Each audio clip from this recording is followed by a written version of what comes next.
Alguma vez você já viajou pelo Brasil afora e sentiu variações de temperatura? Dependendo da época, se você está no sul do país, por exemplo, pode até nevar, enquanto em Manaus está aquele calor de rachar. Como o nosso país é muito grande, ele apresenta várias temperaturas diferentes. Por isso, dependendo do lugar para onde você for viajar, é sempre bom levar um agasalho. Fatores climáticos é o assunto da aula do Éder. E aí, pessoal, estamos aqui de novo, não é, para essa grande batalha do vestibulando, não é não? E o nosso grande assunto de hoje sempre cai nas provas, não é um assunto sempre presente, climas do Brasil. Esse é o nosso grande assunto de hoje, olha que legal, não é? Só que para começar a estudar clima, você tem que saber uma coisinha muito importante, muito importante. Primeiro, o que é um clima, não é?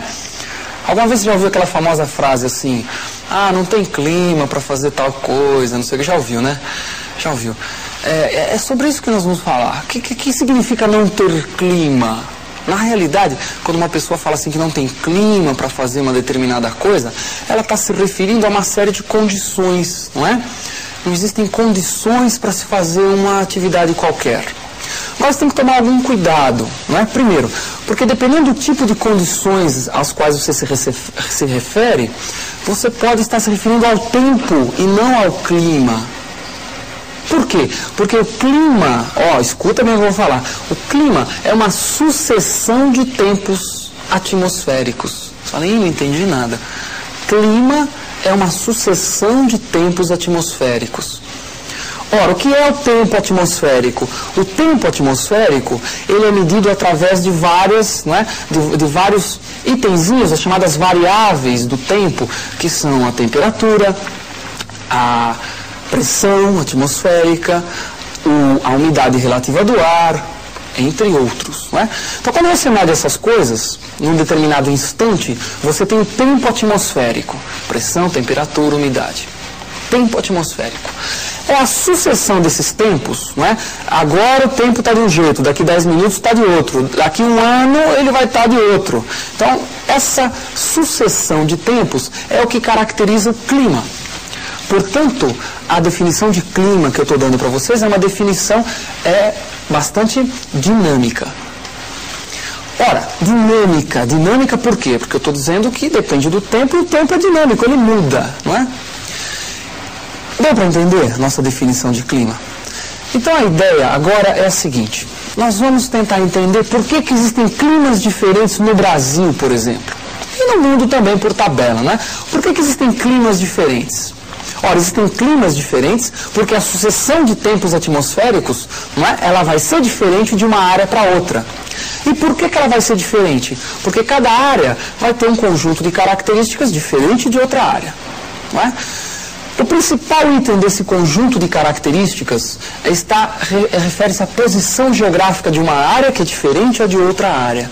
Então, áreas com posição geográfica diferente têm grande possibilidade de apresentarem climas diferentes. Isso não é necessariamente verdadeiro, não é? Mas quase sempre isso é verdadeiro. Bom, então nós vamos fazer exatamente isso, analisar quais são esses conjuntos de fatores aí que vão fazer com que um tempo seja diferente de outro, portanto, que um clima seja diferente de outro. Essa é a ideia, não é?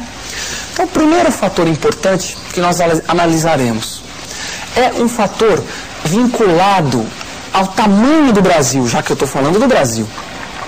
Deu para entender? Então, vinculado ao tamanho do Brasil. O Brasil é um país muito grandão, não é não? Isso daí confere a ele uma característica muito interessante no tocante ao clima, particularmente num dos elementos do tempo atmosférico, cuja sucessão caracteriza um clima, não é? Que é a variação de temperatura. Dê uma olhadinha nessa figurinha aí, olha lá que legal, veja que bacana. Você está vendo um gráfico, com um mapa, não é? Com a representação das temperaturas médias anuais do Brasil. Ou seja, cada uma dessas linhas, eu vou pegar uma para dar um exemplo. Está vendo essa linha que a setinha está indicando? Não é? Se você acompanhar essa linha, toda a superfície dela, você vai ter um conjunto de pontos que ao longo do ano tem uma média térmica de 26 graus, é o que está indicando o valor aqui, não é? Então, se você seguir essa linha, todos os pontos na superfície dessa linha têm uma média anual de temperatura na faixa dos 26 graus. O mesmo você pode fazer com essa outra aqui, ó. Todos os pontos nessa superfície, nessa linha, tem uma média anual de 24 graus. Esse mesmo raciocínio você pode usar para todas as outras linhas, ó, para essa daqui. Você pode usar para essa daqui. Para essa daqui do 24, você consegue acompanhar essa linha de 24? Então, vai acompanhando e vai vendo o que é que está acontecendo. Ó, vou voltar, estava lá em cima, era 26, tá? Mais para o norte. Estou vindo para o sul, passou para 24. Desço mais um pouquinho, passou para 22. Vamos descer mais um pouquinho, deu 20. Se você for um pouquinho mais para cima aqui, ó, aqui, ó, tem 18. Desce mais um pouquinho, 14. Então, o que é que você percebeu? Que lá do norte, não é?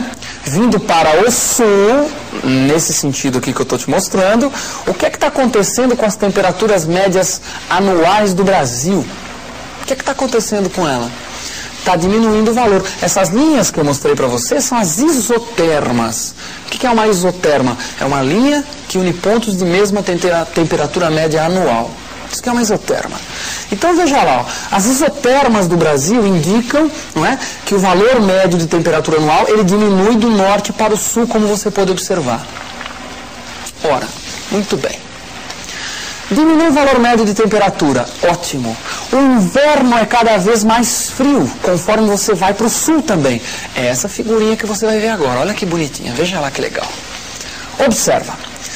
Amplitude térmica anual. Como é que eu meço a amplitude térmica anual? Então, primeiro, como é que eu meço? Né? Antes de você, né, de você analisar o mapa. Essa linha que você está vendo aí, interpreta da mesma maneira que a anterior. Todos os pontinhos que estão sobre essa linha têm 1 grau de amplitude térmica anual. Os que estão sobre esta linha aqui têm 3 graus de temperatura, né, de amplitude térmica anual. O que é amplitude térmica? Como é que eu meço essa amplitude térmica? É da seguinte maneira, é muito fácil. Você pega a temperatura máxima durante o ano e a temperatura mínima durante o ano. Atente que esse gráfico que você está olhando agora, esse mapa é diferente do anterior. O anterior te mostrava a média térmica anual. Esse aqui está mostrando a amplitude térmica, a diferença entre a máxima e a mínima. Não é? Então, quando você mede a máxima e a mínima e faz essa conta, você observa esse mapinha aí, os valores que estão nesse mapinha. Olha para ele de novo. Vê que bonitinho. Então, vamos lá. Ó. Lá em cima, a amplitude térmica é de 1 grau. Quer dizer que a diferença entre a máxima anual e a mínima é de 1 grau. Aqui é de 3, 5... 7, 9, 11, 13. Deu para acompanhar? Então, o que você percebeu? Você notou que a amplitude térmica está aumentando quanto mais para o sul você vai. Você viu no outro mapa anterior que a temperatura média anual diminui quanto mais para o sul você vai. Por que isso acontece no Brasil? Isso é consequência direta da extensão territorial brasileira. Né? O Brasil tem um território muito grande. Tem uma grande variação de latitude, né? do ponto mais ao norte do ponto mais ao sul. Isso, apesar de predominar a latitude baixa no Brasil, né? Predominam latitudes baixas, mas mesmo assim a variação é muito significativa. Portanto, o que acontece? Se tem uma variação de latitude, acaba tendo uma variação de temperatura, tanto na temperatura média anual quanto na amplitude. No norte, a amplitude térmica é menor. Por quê? Porque o inverno não é muito frio. No sul, a amplitude térmica é maior, porque o inverno é mais frio. E por que é mais frio? Porque está aumentando a latitude. Então, quando nós saímos do norte do Brasil e vamos para o sul, a latitude aumenta, as temperaturas médias ficam menores, porque quanto maior a latitude, mais frio, não é? Uma região que tem uma latitude maior do que outra, significa que ela está mais distante do Equador do que essa outra, portanto mais próxima do polo. Então, normalmente ela é mais fria, não é? Então, é exatamente o aumento da latitude para o sul do Brasil que faz com que as temperaturas diminuam. A média diminui e a amplitude térmica aumenta, porque a temperatura mínima é cada vez menor. Então a amplitude aumenta. Muito bom, deu para entender? Então, a latitude, ou seja, a posição geográfica do território brasileiro, ela é muito importante para a caracterização dos climas brasileiros, dos tempos, não é, atmosféricos do Brasil. Então, um fator climático muito importante, não é, do clima brasileiro, um fator climático muito importante é exatamente o quê? Posição geográfica, variação de latitude. Agora, não é só isso, tem um outro fator, que é a variação de altitude. Porque uma área, ela pode estar muito próxima do Equador, quer dizer, teoricamente ela vai ser muito quente, mas ela pode estar a 4.000 metros de altitude. Então a altitude vai acabar sendo o fator mais importante, não é, para a caracterização climática dessa área. No caso do Brasil isso não acontece, porque no Brasil as altitudes no geral são muito baixas. Olha a figurinha, recorda, você já viu esse mapinha junto comigo? Olha lá que legal, veja. Brasil hipossometria, não é? O que é hipossometria mesmo? Ora, mapa hipossométrico é um mapa de altitudes do Brasil. Então, se você olhar a legenda comigo aqui, acompanha a legenda, ó, 800 metros em diante, tudo que está em roxo, mais escuro. Só tem um pedaço do Brasil que tem mais de 800 metros, que é esse pedacinho que você está vendo aqui, ó, no sudeste, não é? Um pedacinho aqui mais no sul, mas principalmente aqui no sudeste estão essas áreas mais altas. No sul também. No centro-oeste também tem um pouquinho, mas sobretudo no sudeste. Então, onde é que você tem o efeito da temperatura mais marcante? Ou melhor, o efeito da altitude na temperatura mais marcante? Exatamente nessas áreas onde as altitudes são mais altas, mas são mais elevadas, não é? Então, vejam, entre os vários fatores climáticos que interferem no clima brasileiro, a gente acabou de analisar dois que são muito importantes. Um deles é a variação de latitude. A latitude no Brasil aumenta para o sul, portanto, quanto maior a latitude, mais frio fica. Médias térmicas diminuem, a amplitude térmica aumenta com o aumento da latitude. Isso a gente analisou.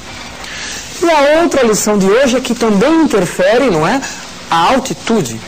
Só que no caso do Brasil, como as altitudes são predominantemente baixas, inferiores a 800 metros, poucas áreas no Brasil vão ter, não é, a altitude como um fator muito determinante nas características climáticas. São poucas áreas, sobretudo uma que fica mais ao sul, que é as partes mais altas do Planalto Meridional, e algumas áreas do sudeste, principalmente.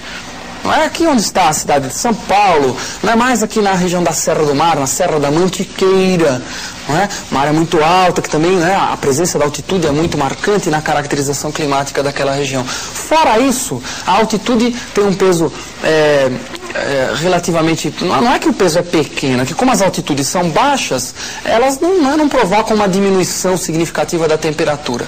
Então, quando varia a temperatura no Brasil, é sobretudo devido ao aumento da latitude. Altitude só no Planalto Meridional e no Sudeste. Existem outros fatores climáticos, não é, muito importantes, inclusive tem um que cai muito mais em prova do que esses dois que eu analisei com vocês na aula de hoje, que é o que nós vamos analisar na próxima aula. É só você ficar ligadão com a gente aí que você vai aprender, tá bom? Até lá.